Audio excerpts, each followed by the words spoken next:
In this video, we will find transpose of the matrix using scientific calculator.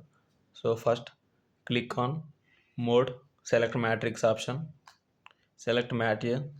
Order of matrix is 3 into 2. So press 2 for 3 into 2 matrix. Input the values of matrix A to the calculator. 1, 2, 4, 6, 9, 3. So values of matrix A is stored in the calculator. Now press shift plus 4 for matrix option. Here we will see the TRN, which is nothing but transpose of the matrix. Press 8. Now for which one we have to find the transpose of the transpose for matrix A. So again press shift plus 4. So select mat A.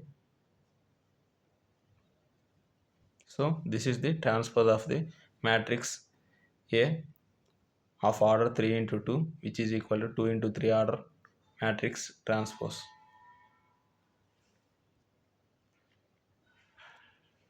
So order of matrix A is 3 into 2, and that order of transpose matrix is 2 into 3.